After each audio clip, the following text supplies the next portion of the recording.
If you hear my voice and if you see my face, you are now in tune to another conversation with DJ Omeezy. And I got a special guest today.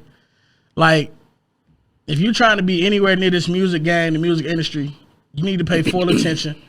Listen to this whole conversation. Once again, this is not an interview. This is a conversation. I got the one and only Ray Daniels, CEO of Radar, the culture referee, host of the Guys Show.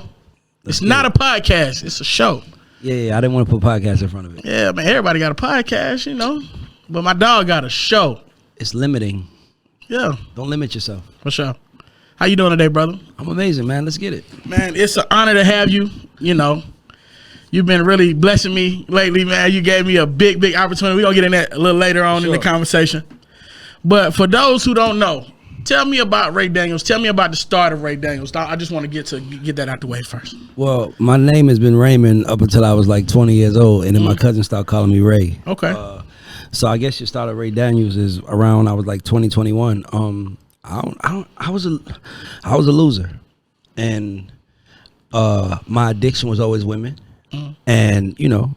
I had a car, I had a job, so I had a nice little car, and I would go hang out at college campuses. And I remember this girl who I was fucking with called me out. You know, like I was a little young dude. Like I'm hanging out, and you know,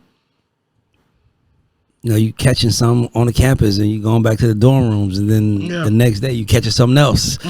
So a girl that I caught seen me the next day, kind of on the same hunting that I did, and she just like went in on me, and she was like. Yeah, you might have got something from me, but I'm in college, you're a bum, and you're a loser. And I'm going to be somebody, and you ain't. And I remember it was like, that shit stuck with me. Yeah. Like, damn, she's right. Like, I'm a Virgo, man. We live in truth, man. You can't tell me something about me, and if I know it's true, I'm not going to, like. Deny it. Yeah, I can't, because I know it's real. So when she said it, I was like, damn, she right. And I just was like, man, I got to figure my life out. And, you know, as I believe that whatever energy you put into the world, it will find you. I believe once you say something out loud, you are now responsible. It's kind of like saying, man, I'm going to build $1 million company. When you said it out loud, like now God heard you, you heard you. So everything you do that's not pushing you towards that's counterproductive, you are now accountable for it. Because you said it out loud. So I remember just being like, man, I'm going to be somebody. And somebody asked me to help with some music shit. I was like 22 years old. And I was like, all right, cool, let's go. Yeah. And that dude didn't make it. That dude didn't make it. Nah, it was his dream. It wasn't mine. It was like, I had something that was a value that I didn't know was a value. Like, that's a hard part. That's why I think I talk the way I do. Because it's like, I feel like in this world, you know, people are like, okay, you have to have a tangible skill, right? So let me tell you what I mean by that. Like, you know, you have to be able to dunk a ball, right? Or run a ball or sing or rap or do any of that. And then people say, oh man, you're going to be something. Like, but I don't think God skips any of us. I think we all got gifts. I just think some of our gifts are not typical, not even not typical. It is just not what people know. So because they don't know, how are they going to encourage you?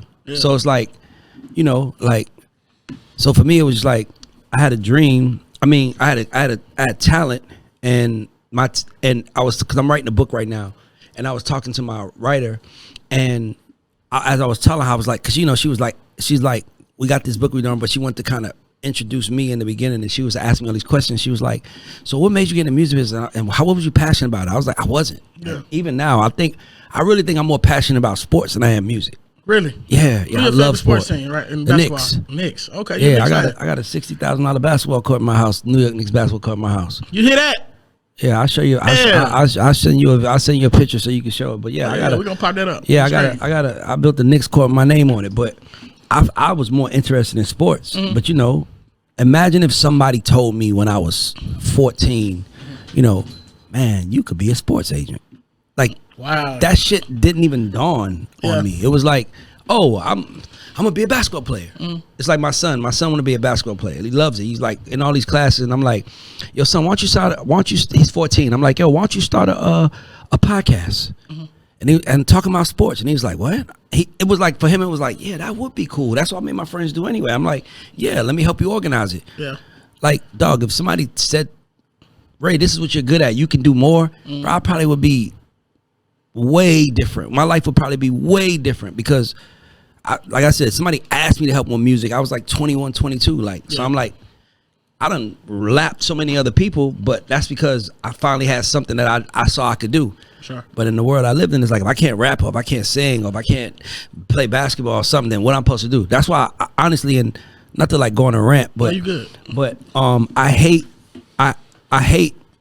school, and I hate the way it's set up, and I think that we don't realize that we're hurting kids. So let me tell you what I mean. So it's like we have programs and speakers coming to schools to talk to the athletes, talk to the musicians, to talk to the gifted kids, but then it's the other 90% of the kids that's just like, you just like, go figure that shit out. You know what I'm saying? So for me, it was like, I believe everybody is born with a gift, and I want to help people figure that shit out. So, you know, the world could be better, because I feel like a lot of people are angry because they feel like they're not seen, but it's not that they're not seen, they're just not acknowledged for what they're great at.